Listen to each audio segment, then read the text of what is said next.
नमस्कार, मैं हूं अंशुमान। मनी मॉन्क पे आपका स्वागत है।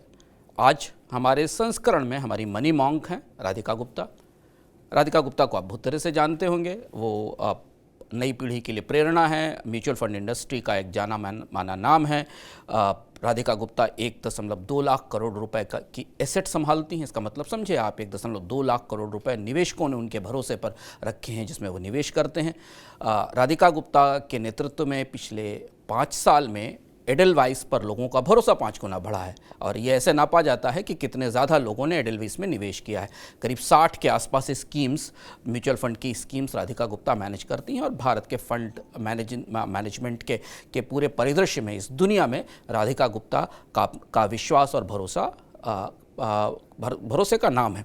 इसके साथ एक दूसरी महत्वपूर्ण बात है कि राधिका गुप्ता ने अपने सफ़र में भारत ETF लॉन्च किया, जो भारत सरकार का एक महत्वपूर्ण फंड था और इसकी सफलता का श्रेय उनको जाता है। राधिका, आपका इस कार्यक्रम में स्वागत है। लेकिन राधिका आज हमारे साथ 2 महत्वपूर्ण भूमिकाओं में है। एक भूमिका उनकी दूसरी है, जिस नई भूमिका से हम आपको तुरंत परिचित कराते हैं, और एक भूमिका आप उनके बारे में जानते हैं कि वो फंड मैनेजर हैं, और हम उन दोनों भूमिकाओं पर बात करेंगे। राधिका आज यहाँ जिस नई भूमिका में है वो भूमिका है शार्क टैंक में उनके शार्क होने की। शार्क टैंक के बारे में आप जानते हैं, ये दुनिया की प्रसिद्ध सीरीज़ है जो पूरी दुनिया में अलग अलग तरीके से देखी जाती है। अमेरिका से इसकी शुरुआत हुई। यहाँ कुछ बड़े निवेशक, उनके सामने कुछ नए उद्यमी आते हैं, अपने आइडियाज़ पेश करते हैं, निवेशक उनमें निवेश करते हैं, इक्विटी लेते हैं। पिछला सीज़न शार्क टैंक का आपने देखा होगा, चर्चित था और बहुत सारे बड़ी कंपनियां और बड़े निवेशक उसमें मौजूद थे। राधिका गुप्ता फंड मैनेजर होते हुए शायद शार्क टैंक में ऐसी पहली व्यक्ति हैं जो एक शार्क के तौर पर सामने आई हैं। ये शार्क शब्द, राधिका, थोड़ा अजीब नहीं लगता सुनकर आपको? हाँ। शार्क शब्द के कई सारे मतलब हैं फंड्स की दुनिया में हम लोगों के बीच में। हाँ, थोड़ा इंटरेस्टिंग वर्ड है। आई थिंक इसका एक in business, I think the word shark can mean aggressive, जो कि एक अच्छा है। I like to think of myself अपने बिजनेस के बारे में एम्बिशियस, अग्रेसिव। निवेश की दुनिया में थोड़ा सा फनी है, क्योंकि निवेश की दुनिया में मुझे लगता है रिस्क पहले आता है, तो ज़्यादा शार्कीनेस नहीं होनी चाहिए। आई थिंक एक मिडिल ग्राउंड होना चाहिए। थोड़ी शार्कीनेस होनी चाहिए, ज़्यादा शार्कीनेस थोड़ी हानिकारक हो सकती है। शार्क टैंक में राधिका बैठेंगी, इनके सामने लोग अपने बिजनेस आइडिया लेकर आएंगे। राधिका अपने फंड से, एडलवाइस म्यूचुअल फंड से अलग वो व्यक्तिगत भूमिका में यहाँ शामिल हो रही हैं, ये ध्यान रखना ज़रूरी है। वो अपने फंड्स को, अपनी बचत को, अपने निवेश को उस जोखिम की गणना करके उन आइडियाज़ को देंगी जिन आइडियाज़ को वो समझती हैं कि वो भविष्य के लिए अच्छे हैं। राधिका कैसे आइडिया चुनेंगी? क्योंकि राधिका तो कंपनियाँ चुनती हैं फंड मैनेजमेंट में बैठकर। किसी सामान्य निवेशक की तुलना में कंपनी को चुनना, उसको निवेश करने के तरीके राधिका से बेहतर कोई नहीं जानता। लेकिन यहीं से एक सवाल उठता है, जो सवाल जहां से हम अपनी बातचीत की शुरुआत करेंगे। राधिका, अभी तक आप लोगों को अपनी स्कीम में निवेश के लिए बुलाती हैं, लोग आप पर भरोसा करते हैं और तभी पिछले 5 साल में आपका AUM 5 गुना हो गया। लोग इस ट्रस्ट पर आते हैं कि राधिका ये फंड मैनेज कर रही हैं और इस फंड में अच्छा रिटर्न आएगा। अब आप अपना पैसा लेकर दूसरे के फंड में निवेश करने जा रही हैं, दूसरे के आइडिया में निवेश करने जा रही हैं। ये जो भूमिका बदली है, इसको कैसे तालमेल कर रही हैं आप? कैसे सोच रही हैं आप इसको? आई थिंक ऑफकोर्स रोल्स अलग हैं। एक मेरा पर्सनल इन्वेस्टमेंट है, एक क्लाइंट्स का इन्वेस्टमेंट है जो कि एक रेगुलेटेड प्लेटफॉर्म में है। तो आई थिंक म्यूचुअल फंड से तो तुलना नहीं कर सकते। जहाँ इसका तालमेल होता है, इसका एक जो मीटिंग पॉइंट है कि चाहे हम म्यूचुअल फंड के तौर पे कंपनियों में निवेश करें या मैं शार्क टैंक के अपने पर्सनल इन्वेस्टमेंट्स का निवेश कर लूँ, हम निवेश कर रहे हैं हिंदुस्तानी एंटरप्रेन्योर में और हिंदुस्तानी एंटरप्रेन्योरशिप में। अब वो चाहे 1 लाख करोड़ मार्केट कैप की लार्ज कैप कंपनी हो या 10 करोड़ की वैल्यूएशन की शार्क टैंक पे नई स्टार्टअप हो, है तो वो हिंदुस्तान का एक एंटरप्रेन्योर। अलग अलग सफ़र में अलग अलग पॉइंट्स पे हम निवेश कर रहे हैं। तो मुझे लगता है अच्छी कंपनी, अच्छा एंटरप्रेन्योर, अच्छा बिजनेस, उनमें तो कई कॉमनैलिटीज़ हैं और बिजनेस को देखने के नज़रियों में भी कुछ तो कॉमनैलिटीज़ रहेंगी। Of course as I said, एक क्लाइंट्स का कैपिटल है which is much harder to invest.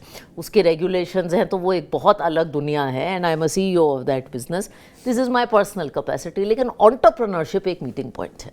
लेकिन ये कुछ इतना आसान भी नहीं है राधिका, दोनों लोग के बीच में। उसकी वजह यह है कि जब आप म्यूचुअल फंड का फंड इन्वेस्ट करती हैं तो आप सक्सेस स्टोरीज हो चुकी होती हैं उनमें निवेश करती हैं, उनके कुछ पैरामीटर्स होते हैं, उनके कुछ वैल्यूएशन मैट्रिक्स होते हैं। यहाँ आपके सामने बिल्कुल रॉ आइडिया आने वाला है, एक नया आइडिया आने वाला है, जिस आइडिया के चलने की ना चलने की कोई गारंटी नहीं है, केवल आइडिया में निवेश करना होता है।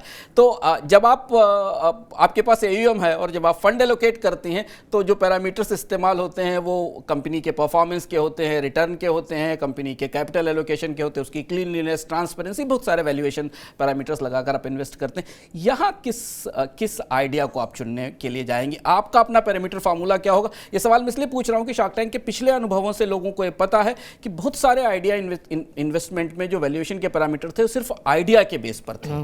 बट आप तो फंड मैनेजर हैं, तो आपके पास तो सही कंपनी चुनने का तजुर्बा आपसे ज़्यादा किसको होगा, क्योंकि आपने निवेशकों का फंड उसमें लगा रखा है। And I think one thing जो बहुत अलग है, जो शायद लोग भूल जाते हैं, कि जब हम प्रोफेशनली फंड मैनेजमेंट करते हैं हमारे पास वक्त बहुत होता है रिसर्च करने का, लेकिन जब हम एक शो पे करते हैं हमें कोई एडवांस इन्फॉर्मेशन नहीं मिलती और हमें घंटे भर के अंदर एक फ़ैसला करना पड़ता है। वो बहुत बड़ा फ़र्क है। बट आई थिंक जो कुछ बातें मैं देखना चाहूँगी ये अलग नहीं है एक्चुअली। सबसे पहले तो हम निवेश की दुनिया में मैनेजमेंट का बहुत जिक्र करते हैं। मुझे लगता है एक छोटी कंपनी में, स्टार्टअप में, एंटरप्रेन्योर बहुत इम्पॉर्टेंट है। आइडिया और उसको एग्जीक्यूट करने की कैपेबिलिटी, एक क्लैरिटी कि मैं कौन सा बिजनेस चलाना चाहता हूँ, कि मैं डिस्ट्रैक्ट नहीं होऊंगा और मैं गिर के संभल सकता हूँ। आई थिंक एक छोटी कंपनी में एंटरप्रेन्योर, जिसे हम मैनेजमेंट कहते हैं, वो बहुत इंपॉर्टेंट है। और मैं ढंग से इस बिज़नेस को चलाऊंगा, जिसको हम वहाँ गवर्नेंस कहते हैं, मैं टैक्स दे रहा हूँ, मैं कंप्लायंस, मैं ढंग से कंपनी बना रहा हूँ। एक तो ये इंपॉर्टेंट है। दूसरा, आई थिंक जिसके बारे में मैं बहुत सेंसिटिव हूँ, वहाँ हम प्रॉफिट देखते हैं। यहाँ शायद प्रॉफिट ना हो, लेकिन हम यूनिट इकोनॉमिक्स मैं ज़रूर देखना चाहूँगी कि आपने कोई प्रोडक्ट ऐसा ढूंढा है, कोई प्रॉब्लम सॉल्व की है, जो कोई खरीदना चाहता है और उसके लिए आपको पैसे देना चाहता है, और इवेंचुअली, आज नहीं बाद में, आप इसमें पैसे बना सकते हैं या नहीं। बिजनेस मॉडल आपका थोड़ा सस्टेनेबल होना चाहिए, ये मेरे लिए इम्पॉर्टेंट है। एंड तीसरा, ऑफ कोर्स, वहाँ भी यहाँ भी वैल्यूएशन इम्पॉर्टेंट है।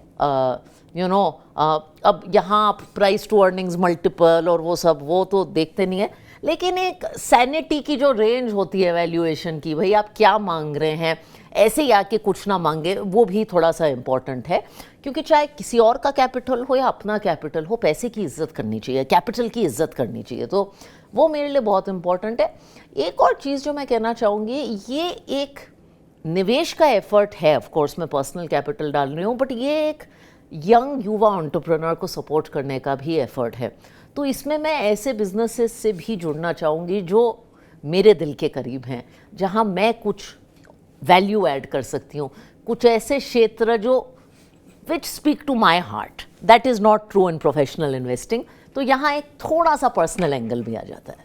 तो शार्क टैंक पे आने वाले लोग आप ध्यान रखिए कि केवल आइडिया से काम नहीं चलेगा, यूनिट इकोनॉमिक्स भी राधिका समझने की कोशिश करेंगी। लेकिन यहाँ से हम एक डिफिकल्ट टेरेन में ले जाते हैं राधिका आप सवाल को। आप शार्क टैंक में जब शामिल हो रही हैं शार्क होकर, तब इंडिया के स्टार्टअप स्पेस में बेहद उथल पुथल मची है। बड़े स्टार्टअप्स जो अब इस आइडिया से आपके म्यूचुअल फंड पोर्टफोलियो का हिस्सा भी हो गए, घूमते घूमते वहाँ तक आ गए, उसमें से उनमें इन्वेस्टर्स के तजुर्बे बहुत अच्छे नहीं रहे शुरुआत में। स्टार्टअप स्पेस में जो बड़ी कंपनियां थीं, जिनको हमने इससे पहले सुना, जो बड़ी कंपनियां थीं, उनको वो सब समस्या में हैं, उनके वैल्यूएशन के सवाल हैं, उनके बिजनेस मॉडल कोलैप्स कर रहे हैं। तो ये स्टार्टअप का जो अब स्पेस पिछले 1 साल में डेवलप हुआ है, इसमें बहुत सारी रीथिंकिंग आना शुरू हुई है। सिर्फ यही नहीं कि आइडिया सक्सेसफुल हो, इसके पीछे रेवेन्यूज़ की भी के भी पैरामीटर्स आ रहे हैं। ये जो फिनोमेना बदला है स्टार्टअप में, जहाँ पर हम कई बड़ी स्टार्टअप कहानियों को मुश्किल में फंसता देख रहे हैं, वहाँ शार्क टैंक में अब कैसा नज़रिया होगा स्टार्टअप आइडियाज़ को लेकर हमारे ताज़े अनुभवों की रोशनी में? देखिए, फंडामेंटली 2 बातें। एक तो इंडिया में जो एंटरप्रेन्योरशिप का कल्चर चला है वो 5 साल पहले से नहीं है। किसी ज़माने में इन्फोसिस भी एक एंटरप्रेन्योरियल एफर्ट था, जो कि आज जाके इंडिया का एक जायंट बना है। तो फंडामेंटली देश में एंटरप्रेन्योरशिप के कारण देश चलता है। प्राइवेट सेक्टर की जो एनिमल इंस्टिंक्ट्स हैं वो बहुत ज़रूरी हैं इंडिया के लिए। एंड आई डोंट थिंक ये 5 साल पुरानी कहानी है, इन्फोसिस जाके आपकी 1980 में शुरू हुई थी। तो ये सबसे पहले तो ये। दूसरा, जब आप स्टार्टअप करते हैं तो फेलियर जाहिर है, 1000 स्टार्टअप में से शायद 1, 2, 3, 4 कामयाब हों, और हमें फेलियर को सेलिब्रेट करना चाहिए। अगर हम बार बार कहेंगे लोग फेल हो गए हैं तो ये स्टार्टअप स्पेस कभी टेक ऑफ नहीं करेगा। मुझे लगता है पिछले कुछ सालों में क्या हुआ है, जो आपने बात की, एक मैच्योरिटी आई है, एक वेकअप कॉल आया है स्पेस में कि हमें जल्दी में नहीं रहना चाहिए, हमें अनब्राइडल्ड ग्रोथ, जो कि अनसस्टेनेबल ग्रोथ है, उसके पीछे नहीं पड़े रहना चाहिए। मैं बार बार कहती हूँ कि ये जो फंड रेजिंग, हम भी शार्क टैंक में फंड्स दे रहे हैं, फंड रेजिंग सिर्फ एक हिस्सा है एक कंपनी की ज़िंदगी का, वो एक एंड इन इट सेल्फ नहीं है, वो एक मीन्स टू एन एंड है। और सिर्फ फंड रेजिंग को हमें सेलिब्रेट नहीं करना चाहिए, हमें सस्टेनेबल बिजनेसेस जो आगे जाके कल की बड़ी कंपनीज बनेंगे उनको सेलिब्रेट करना चाहिए। तो मुझे लगता है कुछ ऐसी मैच्योरिटी आई है स्टार्टअप इकोसिस्टम में, उसकी कुछ कैजुअलिटीज़ भी हैं, उसके कुछ रिजल्ट्स भी हैं, और वो हर इंडस्ट्री में आती है। इक्विटी, पब्लिक इक्विटीज़ में भी आई थी एक टाइम पे, 10-15 साल पहले शायद थोड़ी पुअर और कॉर्पोरेट गवर्नेंस की कंपनीज कैपिटल मार्केट्स में आके पैसे रेज करती थी। आज वो मेरे हिसाब से करना बहुत मुश्किल है, क्योंकि पब्लिक मार्केट का इन्वेस्टर बहुत स्मार्ट हो गया है, प्राइवेट मार्केट का इन्वेस्टर भी मैच्योर होता जा रहा है। आई थिंक एंटरप्रेन्योर्स में, जैसे मैं भी देख रही हूँ शार्क टैंक में भी, एक थोड़ा ह्यूमनेट, इकोनॉमिक्स, रेवेन्यू, इसकी समझ आ गई है। तो टाइम लगता है इस कॉन्वर्सेशन में, एंड आई थिंक हमारी एक्सपेक्टेशंस भी रियलिस्टिक होनी चाहिए।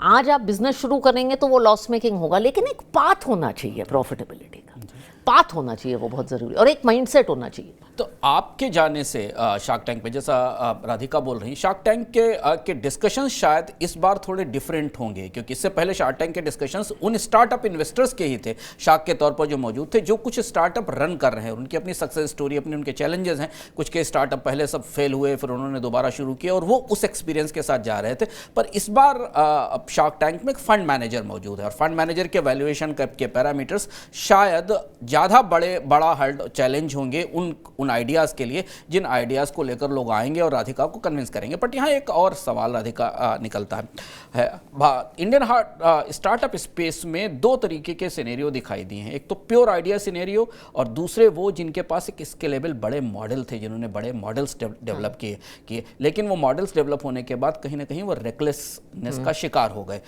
आइडिया के लेवल पर क्या इसे एसेस किया जा सकता है कि this idea can grow and might turn a reckless kind of idea in future? Because this we have seen in even global perspective also. Look at the failures in US startup companies 5 years, 6 years, they have done tremendously well, and then finally they collapsed and then exposed to the lot of vulnerabilities for investors.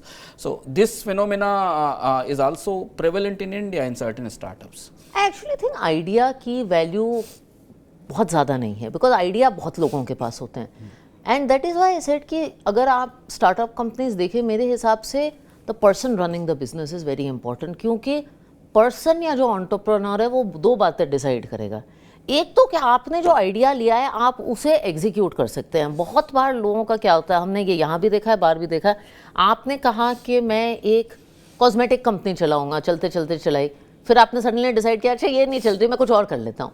No market likes that, I know from my investing experience. Market wants कि जो आप story बता रहे हैं आप वो consistently करें और आप उस पर डिलीवर करें। जो आपने एक प्रॉमिस किया है अपने निवेशक को, अपने इन्वेस्टर को, पब्लिक मार्केट्स के इन्वेस्टर को या प्राइवेट को, वो आप डिलीवर करें। तो एक जो फोकस और रेजिलियंस है वो एंटरप्रेन्योर में होना चाहिए। दूसरा जो हम बड़ी कंपनीज के कॉन्टेक्स्ट में कहते हैं गवर्नेंस, ये आई थिंक स्टार्टअप सिस्टम में थोड़ा सा एक चैलेंजिंग पार्ट रहा है। ये भी मैं एंटरप्रेन्योर में देखती हूँ। आई थिंक इसकी बात करना, मैं हमेशा कहती हूँ कि चाहे आज आप एक 1 करोड़ की या 2 करोड़ की कंपनी बिल्ड कर रहे हैं, उसे बिल्ड ऐसे करिए कि एक दिन आपका आईपीओ हो सकता है। तो आप अपने टैक्स, अपने कंप्लायंसेस वो सारे ऐसे रखिए कि एक दिन अगर आपको एक आईपीओ बनाना है तो आप कर सकते हैं। आपने एक बात कही अंशुमन, विच आई वांट टू ऐड, मैं एक फंड प्रोफेशनल हूँ, लेकिन मैं ऑल्सो एक एंटरप्रेन्योर रही हूँ। एक कंपनी बनाई है और एडलवाइस म्यूचुअल फंड भी एक स्टार्टअप है जो बहुत छोटी शुरुआत से, तो हमने भी एक बिजनेस, बहुत बार लोग म्यूचुअल फंड बिजनेस को देख के सोचते हैं अच्छा हम तो कंज्यूमर बिजनेसेस चलाते हैं, ये फाइनेंस नहीं है, हम भी कंज्यूमर बिजनेसेस चलाते हैं। आज हमारे भी 10-15 लाख इन्वेस्टर हैं, हमारी इंडस्ट्री के 4 करोड़ इन्वेस्टर हैं, तो हम भी एक कंज्यूमर बिजनेस चलाते हैं। हमें भी एक कंज्यूमर बिजनेस चलाने का एक्सपीरियंस है, उसे लॉस मेकिंग से प्रॉफिटेबल बनाने का भी एक्सपीरियंस है। और ज़्यादा डिफिकल्ट एक्सपीरियंस है, क्योंकि फंड मैनेजर को हर महीने इस बात के लिए कन्विंस करना अपने इन्वेस्टर को कि अपनी एसआईपी कंटिन्यू रखे, और ऐसी जगह इन्वेस्ट करना जहां मार्केट का पूरा मूड या मार्केट की ट्रेजेक्टरी उसके कंट्रोल में नहीं है। Lot of unabilities into the market investment scenario, कहीं वार है, कहीं सिचुएशंस है, उस बीच में इन्वेस्टर्स के कॉन्फिडेंस और ट्रस्ट को बनाए रखना बहुत डिफिकल्ट काम है। इसीलिए यह सवाल मैं दूसरा यहीं से आपका सवाल समझना चाहता हूं। हर फंड मैनेजर की अपनी फिलॉसफी होती है, और इसीलिए फंड डिफरेंट हैं और उनके रिटर्न्स भी डिफरेंट हैं। स्टॉक्स तो वही हैं, इक्विटीज तो वही हैं, सारे लोग पैसा लगाते हैं। वो फिलॉसफी कहीं ना कहीं आपके के पर्सनल इन्वेस्टमेंट में भी रिफ्लेक्ट होगी जब आप शार्क टैंक में जाएंगे। और फिलॉसफी क्या है? How do you drive your investment in mutual fund business, whether it is has some any relevance with the selecting ideas in shark tank, are both completely different? I think subconscious relevance है। अगर हमारी equity investment philosophy देखो, उसको हम fair कहते हैं, जिसमें हम कुछ चीज़ें देखते हैं। एक तो आपका बिजनेस रोबस्ट है, आर दूसरा आपकी जो फोरेंसिक एनालिसिस है, गवर्नेंस अच्छी है, तीसरा आप उसके लिए सही प्राइस देते हैं। ये 3 चीज़ें हमारी इन्वेस्टमेंट फिलॉसफी में, जिसको हम फेयर कहते हैं, आती हैं। अगर आप वो सोचें, उस पर गौर करें, जो मैंने शार्क टैंक की बातें की, मैंने प्राइसिंग की बात की, मैंने सस्टेनेबल बिजनेस मॉडल की बात की, मैंने मैनेजमेंट की बात की, तो सबकॉन्शियसली आई थिंक इन्वेस्टमेंट एक बहुत पर्सनल चीज़ है। लेकिन आप एक तरह एक चीज़ नहीं बन सकते और दूसरी, you can't live 2 different lives as an investment professional. तो डायरेक्ट कोरिलेशन नहीं है, लेकिन एक सबकॉन्शियस नुआंस है, मैं ये कह दूँगी। म्यूचुअल फंड पर हम बात कर लेते हैं, क्योंकि आखिरी 2 सवाल का समय हमारे पास है, और वो ज़रूरी है आपसे जानना, क्योंकि आपको बहुत सारे लोग शार्क टैंक के अलावा म्यूचुअल फंड मैनेजर के तौर पर जानते हैं, और वही आपका इम्पॉर्टेंट प्रोफाइल भी है। लगातार भारत में चर्चा की जाती है, म्यूचुअल फंड इंडस्ट्री तेजी से ग्रो कर रही है, 3 करोड़ के आसपास इन्वेस्टर हैं, बट हम अदर साइड जब डेटा देखते हैं तो हमें दिखाई देता है कि इससे ज़्यादा लोग तो इंडिया में लोग लॉटरी खरीदते हैं, इससे ज़्यादा लोगों ने तो क्रिप्टो में पैसा लगा रखा है, इससे ज़्यादा लोगों के पास तो कारें हैं। आखिर ऐसा क्या है कि लोग कार खरीदते हैं और म्यूचुअल फंड में पैसा नहीं लगाते? कहाँ म्यूचुअल फंड इंडस्ट्री इस कम्युनिकेशन को, इस मैसेज को वहाँ तक पहुँचा नहीं पा रही है उन लोगों को जो कार पर तो रिसर्च कर लेते हैं खरीदने के लिए, क्रिप्टो और लॉटरी? मैं कार से बेटर एग्जांपल देती हूँ। मैंने पढ़ा कहीं कि देश में 40 से 50 करोड़ लोग हैं जो एक फूड डिलीवरी प्लेटफॉर्म यूज़ करते हैं या किसी OTT प्लेटफॉर्म के सब्सक्राइबर हैं। अब अगर आप 100 रुपये हर महीने किसी OTT प्लेटफॉर्म को दे सकते हैं, तो आप ज़रूर 100 रुपये की SIP शुरू कर सकते हैं। आई थिंक क्या हुआ है, 2 बातें हैं। एक तो अवेयरनेस होती है, और उस अवेयरनेस को निवेश में ट्रांसलेट करने का डिसीजन होता है। मेरे हिसाब से अब अवेयरनेस बढ़ी है, इसका श्रेय म्यूचुअल फंड सही है को भी जाता है, ग्रोइंग फाइनेंशियलाइजेशन, डिजिटाइजेशन, बहुत सारी चीज़ें। लेकिन अगर आप लोगों से पूछें, और मैं तो ये पोल जाके करती हूँ, शार्क टैंक के सेट पे भी जाके किया है, कि आप में से कितने लोग म्यूचुअल फंड शब्द को सुना है? काफ़ी लोग हाथ खड़ा करते हैं। SIP सुना है आपने? और लोग हाथ खड़ा करते हैं। म्यूचुअल फंड से ज़्यादा हमारी SIP पॉपुलर हो गई। अच्छा, कितने लोगों ने जाके निवेश किया? फिर कम लोग करते हैं। तो अभी वो ट्रांसलेशन का टाइम आ गया है। देखिए, हर इंडस्ट्री भारत में, चाहे इंश्योरेंस हो चाहे म्यूचुअल फंड, अंडर पेनिट्रेटेड तो है कंपेयर टू वेस्ट, क्योंकि हम एक बैकग्राउंड से आते हैं जहाँ स्कार्सिटी थी, जहाँ FD में हम पैसा डालते थे। आई थिंक युवा पीढ़ी के साथ ये बदल रही है। एक चीज़ जो मुझे लगता है शायद मेरी सीख है, जो हमारी इंडस्ट्री को भी ज़्यादा करनी चाहिए, हम बहुत कॉम्प्लेक्सिटी में भाषा की बात करते हैं, even in media, active versus passive, large cap versus mid cap. Mutual fund को एक गोल और एक पर्पस सॉल्व करने का एक इंस्ट्रूमेंट बनाना चाहिए। कोई इंसान ऐसे उठ के नहीं कहता आज मुझे फ्लेक्सी कैप फंड खरीदना है, आज मुझे पैसिव फंड खरीदना है। वो उठ के ये सोचता है मुझे बच्चे को बाहर पढ़ने भेजना है 10 साल में, पैसे कैसे जुटाऊं, उसका हमें जवाब देना चाहिए। तो इंक्रीजिंगली मेरी लैंग्वेज गोल्स की तरफ फोकस्ड है और सिंपल होती जा रही है। राधिका ने दोनों बातें बताई आपको, वो कैसे शार्क टैंक में कंपनियां चुनेंगी, और यदि आप शार्क टैंक में जा रहे हैं या भविष्य में कहीं भी कोई कंपनी बनाना चाह रहे हैं तो राधिका के शार्क टैंक के एपिसोड ध्यान से देखिएगा, क्योंकि वहाँ एक फंड मैनेजर का वैल्यूएशन का पर्सपेक्टिव मिलेगा। और दूसरी दिलचस्प बात जो म्यूचुअल फंड निवेशकों के लिए है कि राधिका धीमे धीमे म्यूचुअल फंड इंडस्ट्री को गोल्स बेस्ड इन्वेस्टिंग की तरफ ले जाना चाहती हैं, जिसकी बात हम लगातार अपने मनी 9 के शोज में करते रहते हैं। गोल बेस्ड इन्वेस्टिंग कैसे होती है इस पर हम राधिका से फिर विस्तार से कभी बात करेंगे और समझने की कोशिश करेंगे कि आखिर जो छोटे निवेशक, आम निवेशक हैं, उन्हें म्यूचुअल फंड के चुनाव करते समय क्या देखना चाहिए। एनएवी देखना चाहिए, गोल देखना चाहिए, फंड का स्वभाव देखना चाहिए, फंड मैनेजर देखना चाहिए। इस पर हम किसी समय विस्तार से बात करेंगे। इस खास मनी मांग के इस खास शो में राधिका का बहुत बहुत धन्यवाद। राधिका बॉम्बे से यहाँ आई इस पर बात करने के लिए हमारे साथ, और हम अगले किसी कार्यक्रम में फिर विस्तार से म्यूचुअल फंड पर राधिका की फिलॉसफी, निवेश और कैसे आप निवेश की तैयारियां करें, इस पर विस्तार से बात करेंगे। बहुत बहुत आभार।